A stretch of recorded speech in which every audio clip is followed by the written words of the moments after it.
Évangile de Jésus-Christ selon Saint Jean. Avant la fête de la Pâque, sachant que l'heure était venue pour lui de passer de ce monde à son Père, Jésus, ayant aimé les siens qui étaient dans le monde, les aima jusqu'au bout.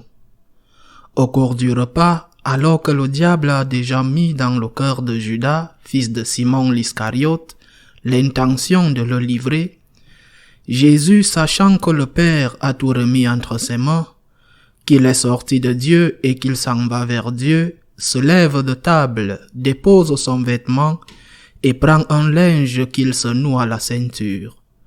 Puis il verse de l'eau dans un bassin. Alors il se mit à laver les pieds des disciples et à les essuyer avec le linge qu'il avait à la ceinture. Il arrive donc à Simon-Pierre, qui lui dit: « C'est toi, Seigneur, qui me laves les pieds ?» Jésus lui répondit: « Ce que je veux faire, tu ne le sais pas maintenant, plus tard tu comprendras. » Pierre lui dit: « Tu ne me laveras pas les pieds? Non, jamais. » Jésus lui répondit: « Si je ne te lave pas, tu n'auras pas de part avec moi. » Simon-Pierre lui dit: « Alors, Seigneur, pas seulement les pieds, mais aussi les mains et la tête. » Jésus lui dit: « Quand on vient de prendre un bain, on n'a pas besoin de se laver, sinon les pieds. On est pur tout entier. Vous-même vous êtes purs, mais non pas tous. » Il savait bien ce qu'il allait le livrer. Et c'est pourquoi il disait: « Vous n'êtes pas tous purs. » Quand il leur eut lavé les pieds, il reprit son vêtement, se remit à table et leur dit: « Comprenez-vous ce que je viens de faire pour vous? Vous m'appelez Maître et Seigneur, et vous avez raison, car vraiment je le suis. Si donc moi le Seigneur et le Maître je vous ai lavé les pieds, vous aussi vous devez vous laver les pieds les uns aux autres. C'est un exemple que je vous ai donné, afin que vous fassiez, vous aussi, comme j'ai fait pour vous. » Acclamons la parole de Dieu. C'est jeudi saint. C'est un jour merveilleux pour tout le monde, pour tous les catholiques. C'est un jour merveilleux d'une manière spéciale pour nous, les prêtres, et je voudrais l'expliquer de telle manière que nous puissions tous comprendre ce qui s'est passé le premier jeudi saint de l'histoire. Et pour cela, la première chose est de nous placer dans le contexte et dans le personnage principal, Jésus. Saint Jean, qui y réfléchit, qui se souvient et qui écrit tant d'années après l'événement, Saint Jean dit: « Sachant Jésus que l'heure était venue pour lui de passer de ce monde à son Père, Jésus était conscient que sa vie touchait à la fin, que de là, du cénacle, il allait sortir sur le mont des Oliviers, il allait être capturé, torturé, tué. C'était la fin. Comment était-il? C'était un moment agréable, le dîner avec ses amis les plus proches, les apôtres. Mais il y avait un traître et il le savait. Comment allait Jésus? Comment allait son cœur? Avec des émotions très mélangées, de la joie entouré de ces garçons qu'il aimait, mais aussi une pointe de tristesse, de peur, mais surtout, il était conscient qu'il devait faire durer le temps qui lui restait. Ce temps arrivait à sa fin. Et c'est pourquoi Saint Jean dit: « Ayant aimé les siens qui étaient dans le monde, il les aima jusqu'au bout. » Il ne dit pas qu'il les aimera jusqu'au bout, en se référant par exemple à la croix. Il dit qu'il les aima. Et ce qui se passe à la dernière scène, le jeudi saint, c'est déjà l'amour jusqu'au bout. Ce n'est pas le seul amour à l'extrême. Il devait encore verser son sang et ressusciter des morts. Mais cela fait partie de l'amour maximal que Jésus pouvait nous donner, qu'il pouvait leur donner. Que nous a-t-il donné cette nuit? Qu'a fait Jésus lors de ce dernier repas? Il a fait 3 choses. Selon l'ordre que nous indique Saint Jean, qui semble un ordre logique. La première chose qu'il fait est de laver les pieds des apôtres. C'est un ordre logique, surtout avec le rituel juif des repas et des dîners. C'étaient des gens très hygiéniques, mais Jésus leur lave les pieds. Il ne demande pas à un serviteur, il n'y en aurait sûrement pas. Il ne le demande pas à une femme. À ce moment-là, ils étaient seuls. Il ne demande à personne de le faire. Il ne demande pas à un des apôtres de le faire. En fait, Saint Pierre proteste contre le geste de Jésus parce qu'il pense que c'est le geste d'un inférieur et que Jésus est le supérieur. Jésus lui dit, tu le comprendras plus tard. La première chose donc, l'amour réciproque. Le commandement de l'amour réciproque. Aimez-vous les uns les autres comme je le fais, comme moi. Il donne un exemple, un modèle, comme je vous ai aimé. Aimez-vous les uns les autres comme je vous ai aimé. Comme je le fais, il se réfère au passé, à la création, à l'incarnation, à la prédication, au miracle. Et il se réfère au futur immédiat, à la mort, à la résurrection, jusqu'à donner sa vie pour l'autre. Il n'y a pas de plus grand amour que celui-ci, qu'un homme donne sa vie pour ses amis. Mais ceci qui est un commandement n'est pas un conseil, c'est un commandement. Et que Jésus appelle son commandement, il y a les 10 commandements de Moïse et son commandement qui est l'imitation du Christ. L'imitation du Christ dans l'amour. Une imitation que nous devons pratiquer à 2 ou plus. S'aimer les uns les autres, c'est un modèle, c'est un objectif. Ce n'est pas quelque chose que nous avons atteint, mais quelque chose que nous devons essayer d'atteindre. Que se passe-t-il quand on ne l'atteint pas? Que se passe-t-il lorsqu'une personne n'est pas capable d'aimer comme le Christ? C'est-à-dire, que se passe-t-il pour nous tous qui ne sommes pas capables d'aimer comme le Christ? Que nous arrive-t-il? Comment les autres nous voient-ils? Comment voyons-nous les autres lorsque nous ne sommes pas capables? Lorsqu'ils ne sont pas capables, que faisons-nous? Jugeons-nous? Jugeons-nous les autres? Ou alors nous juge-t-il? Ou se juge-t-il?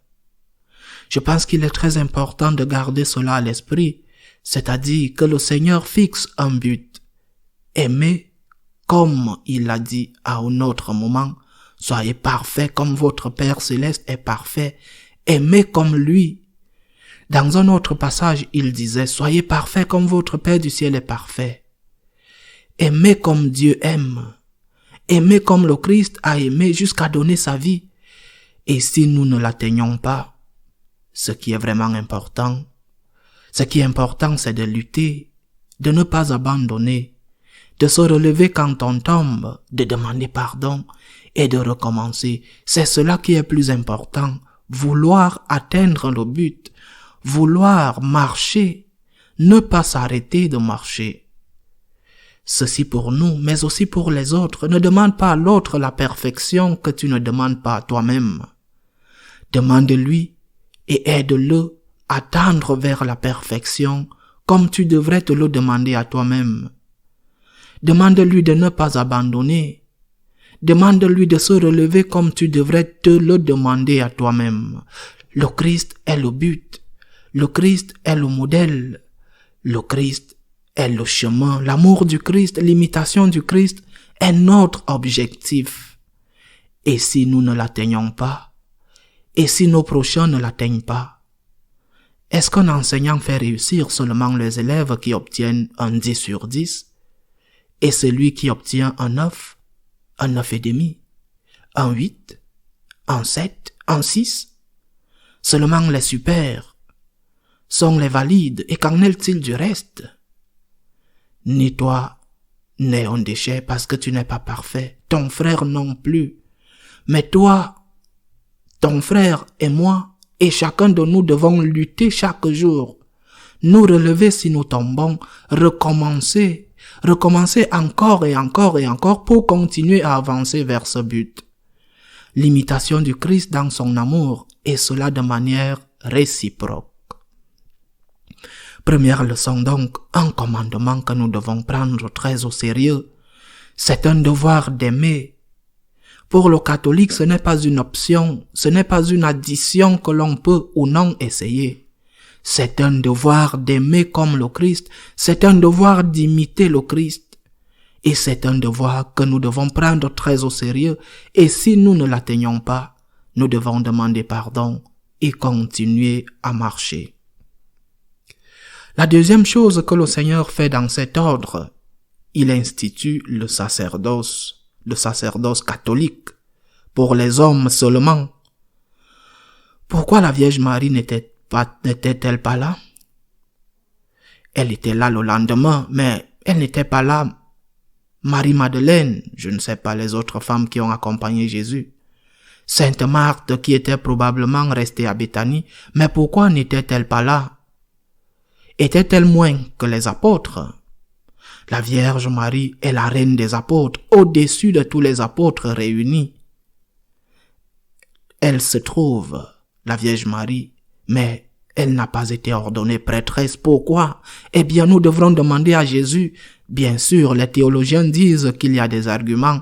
L'imitation du Christ, précisément parce que le prêtre est un homme, le Christ était un homme et agit en la personne du Christ. Eh bien, ce sont tous des arguments valables. Mais le plus important, c'est que le Christ l'a voulu ainsi. Et il a choisi des hommes qui n'étaient pas parfaits, à qui il avait donné le commandement d'être parfait, le commandement de s'efforcer d'être parfait. Mais il n'était malheureusement pas parfait. Comme cela est devenu clair juste après, car très vite après, il s'endorme, alors qu'il transpire le sang dans le jardin des Oliviers. Ses apôtres l'abandonnent dès qu'il est fait prisonnier. À de très rares exceptions près, ils se cachent parce qu'ils ont peur après que notre Seigneur a été crucifié. Saint Pierre, comme c'est connu, le renie 3 fois, quelques heures après que cela se soit produit. Il n'était pas parfait et pourtant il les a choisis. Les instituts dans le sacerdoce, il avait déjà fait un choix auparavant quand parmi le grand groupe des disciples, il les a choisis pour être apôtres, les 12 apôtres. Maintenant il fait un choix encore plus spécial, il les institue comme prêtres.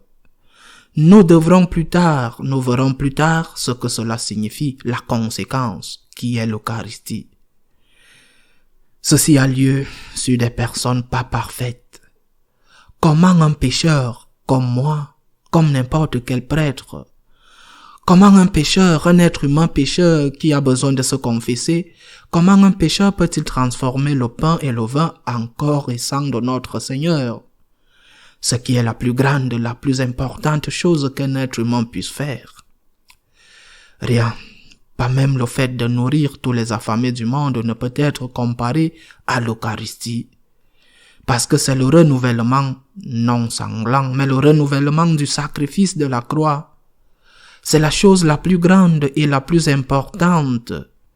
Et être prêtre, c'est la meilleure chose. Je ne veux pas déranger d'autres personnes, mais c'est la meilleure chose qui puisse arriver à une personne. La meilleure chose. Et à cette personne qui est une personne comme n'importe quelle autre personne, et donc sujette au péché, sujette à la tentation, et qui parfois commet des péchés. Mais comment est-ce possible? Pour la même raison que le commandement nouveau établi, parce qu'il indique un chemin, un but. S'il nous a dit tous, tu dois aimer comme moi, il dit au prêtre, tu dois aimer en mon nom. In persona Christi, en mon nom tu dois aimer.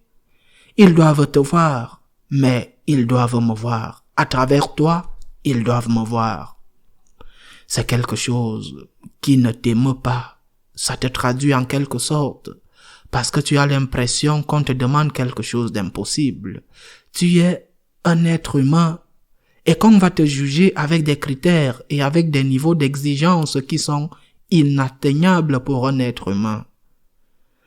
C'est pourquoi il est très important que, tout comme pour le commandement de l'amour, nous nous fixions un but pour lequel nous devons nous battre et que nous devons nous relever si nous ne l'atteignons pas, afin de continuer à nous battre. Il en va de même pour le prêtre lui-même. Je veux être comme toi. Je veux ressembler à un miroir qui, lorsque tu te regardes dedans, reflète parfaitement ton image, tes mouvements. Je veux être comme toi, Seigneur. Mais je ne le suis pas. Et lorsque je ne le suis pas, je me relève et je continue à me battre. Et cela vaut aussi pour les autres, c'est-à-dire, comment vois-tu le prêtre, toi qui es un laïc, comment vois-tu le prêtre? Que lui exiges-tu la perfection? Bon, d'accord, le prêtre devrait être parfait comme toi, n'est-ce pas? Ou parce que tu es un laïc, tu n'as pas à être parfait et le prêtre doit être parfait? C'était l'hérésie des cathares. L'époque de Saint François, il y avait les purs et les impurs qui étaient tous. Les purs qui étaient à peu près 4, qui finalement n'étaient pas si purs non plus. Par conséquent, le prêtre qui ressemble, qui représente le Christ, doit être aidé pour qu'il devienne de plus en plus semblable au Christ. Et il ne me semble pas que la façon de l'aider soit de lui jeter des pierres. Avec ceci, je ne suis pas en train de me justifier ou de justifier le reste de la corporation des prêtres. Je dis que chacun de nous, les prêtres, est un immense cadeau pour la communauté. Pour ce qui vient après, pour ce qu'il peut faire, il est un immense cadeau. Mais il est un être humain. Il doit lutter de toutes ses forces pour être comme le Christ prêtre, pour qu'en le voyant, on voit le Christ en lui. Il doit lutter de toutes ses forces. Et s'il ne réussit pas, il doit recommencer. Mais la communauté doit l'aider et ne pas lui jeter des pierres. Il me semble qu'en de nombreuses occasions, ce qui est arrivé à la femme adultère arrive au prêtre. On voulait lui jeter la pierre. Elle était pécheresse, c'est vrai. Et Jésus lui a dit, ne pêche plus. Il n'a pas dit, vas-y, ou ne te fais pas prendre.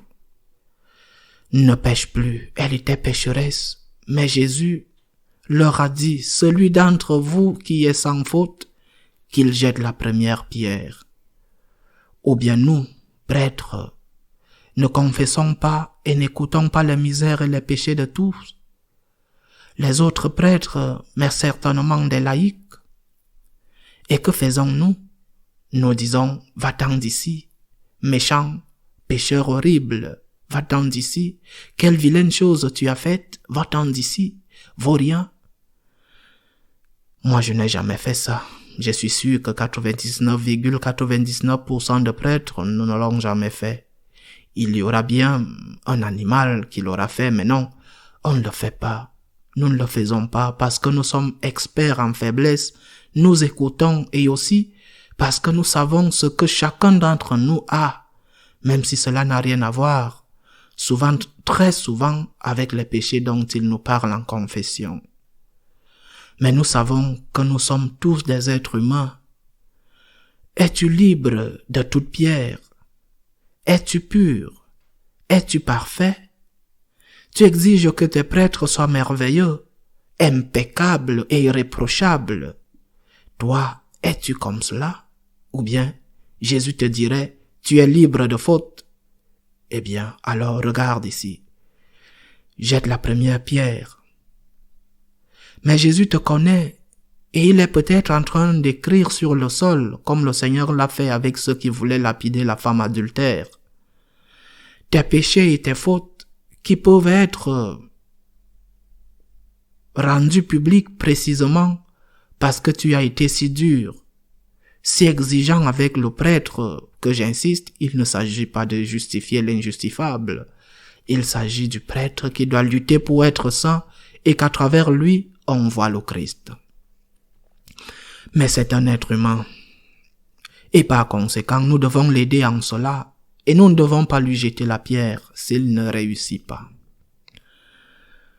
La plupart d'entre nous, prêtres, ne sommes pas de grands pédophiles. Et cela ne nous a jamais traversé l'esprit. Par conséquent, il y a d'autres choses. Le prêtre sait ou devrait savoir où il doit aller. Quel est son devoir? Il devrait savoir qu'en le voyant, on voit le Christ. Que tu enseignes comme le Christ et non ce que tu penses. Que tu célèbres l'Eucharistie comme le Christ et non à ta façon, comme tu voudrais. Et que tu mènes une vie aussi semblable que possible à celle du Christ pour ne pas donner un mauvais exemple et ne scandaliser personne. Mais si c'est un être humain qui commet un péché qui n'est pas parfait, ne lui jette pas la pierre, car tu as aussi tes casseroles et le Seigneur est peut-être en train d'écrire dans le sable devant tout le monde quels sont tes péchés et peut-être qu'à la fin tu auras l'air pire que le prêtre à qui tu jettes la pierre. La troisième chose qu'il nous a donnée cette nuit-là, dans ces dernières minutes, ces dernières heures avant la passion et la mort, l'Eucharistie. C'est incroyable, vraiment incroyable. L'Eucharistie est extraordinaire. Combien de fois, chaque jour ou presque, lorsque je prie devant le tabernacle, je reste absorbé en admiration et je pense, comment est-ce possible? Comment est-il possible que le Dieu de l'univers, le Dieu créateur, pour qui la Terre n'est rien comparé aux millions d'étoiles et de planètes qui existent, non seulement dans la Voie lactée, mais dans l'univers, le Dieu grand, infini, tout-puissant, non seulement nous a créés à son image et à sa ressemblance, non seulement est voulu se faire homme pour nous sauver, nous qui ne sommes rien, nous qui pensons être et qui ne sommes rien, et qu'un virus vient nous frapper au sol. Nous qui ne sommes rien, comment est-il possible qu'il se soit fait homme? Comment est-il possible qu'il soit mort sur la croix? Comment est-il possible qu'il soit resté un simple, humble, fragile, faible, manipulable morceau de pain? Comment est-ce possible? La grandeur volontairement réduite à la plus petite petitesse. La grandeur réduite à presque rien. Le Tout-Puissant, l'Omnipotent réduit à un atome. Le Tout-Puissant rendu tout faible dans l'Eucharistie, tout faible, tout fragile sur la croix. Parfois nous le voyons avec une énorme douleur, parce qu'ils ne savent pas ce qu'ils font. Ils se moquent de l'Eucharistie. Ils entrent dans une église, ils prennent le coupon, ils déchirent les formes consacrées. Eh bien, ou dans certains cas, ils pratiquent des rites sataniques. Et voilà Jésus, le Tout-Puissant, qui se soumet à cela, tout comme il s'est soumis à la torture, à la croix, tout comme il s'est soumis entre les mains de ces soldats qui l'ont conduit comme un bandit au calvaire. Le Tout-Puissant fait tout petit, tout faible, plus petit ou plus petit du tout petit. C'est l'amour. Et cela pour être avec toi, pour être avec moi. C'est la grandeur du prêtre qui, bien sûr, administre le reste des sacrements, mais c'est la grandeur du prêtre que ses mains pécheresses, sa bouche pécheresse, par le sacrement reçu, est capable de transformer la grâce de Dieu à travers lui. Il est capable de transformer le tout en un presque rien, et ce presque rien qui est un humble fragment de pain ou quelques gouttes de vin avec une pincée d'eau est transformé en le tout, en Dieu notre Seigneur. Présence réelle dans son corps et dans son âme, dans son humanité et dans sa divinité, dans cette toute petite forme consacrée. Renouvellement non sanglant, mais renouvellement du sacrifice de la croix. Il n'y a rien de plus grand que l'Eucharistie, rien de plus grand sur terre. Nous n'avons rien de plus grand, c'est le plus grand et c'est pourquoi être prêtre est aussi la plus grande chose que l'on puisse faire. Adorons l'Eucharistie. Adorons, remercions, vénérons, prenons soin, défendons l'Eucharistie. C'est Jésus, c'est le Christ notre Seigneur. C'est celui qui nous a été donné non seulement avec la fragilité d'un enfant, mais avec la fragilité d'un minuscule fragment de pain qui n'est plus du pain, mais qui est le Christ lui-même.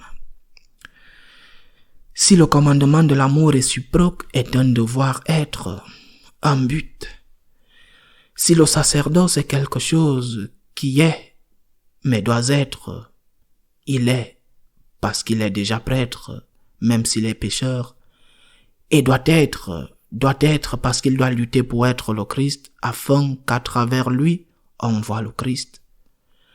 L'Eucharistie est un être. Ce n'est pas un devoir être, elle est déjà. Elle est le Christ. L'Eucharistie est le Seigneur. Ce Seigneur qui reste ici pour te consoler, pour t'écouter, pour t'embrasser, pour te ramasser quand tu arrives dans une église en morceaux après avoir eu une contrariété à la maison ou avec la peur de ne pas avoir de travail ou avec la maladie qui te mord le corps ou avec la mort qui a blessé l'un des tiens ou qui te menace ou avec la guerre qui envoie ses bombes et ses bruits dans ton dos. C'est lui qui te dit, viens à moi, toi qui es fatigué et chargé, et je te soulagerai, je te donnerai du repos. Il n'enlève pas ta maladie, sauf exception. Il ne te donne pas un travail, sauf exception. Il ne rend pas ton mari meilleur ou ta femme meilleure, sauf exception. Il ne fait pas de tes enfants des personnages merveilleux qui ne te causent aucun problème, sauf exception. Il te serre dans ses bras, il te donne la paix, il te donne l'espérance et il te dit « Détends-toi, tout passe, je suis avec toi, nous allons porter la croix ensemble. Tu ne peux pas la porter seule, elle t'écrase, nous allons la porter tous les deux. Appuie-toi sur moi. Tu continueras à porter une partie, je ne te l'enlèverai pas, mais nous allons porter tous les deux. Je mets mon épaule sous ta croix, et entre nous deux, oui, nous pouvons. C'est ça l'Eucharistie. Écoutons cette parole de lui. Viens, toi qui es fatigué et accablé, viens recevoir la communion. Viens, je te soulagerai. Et rendons grâce, prenons soin, respectons et défendons.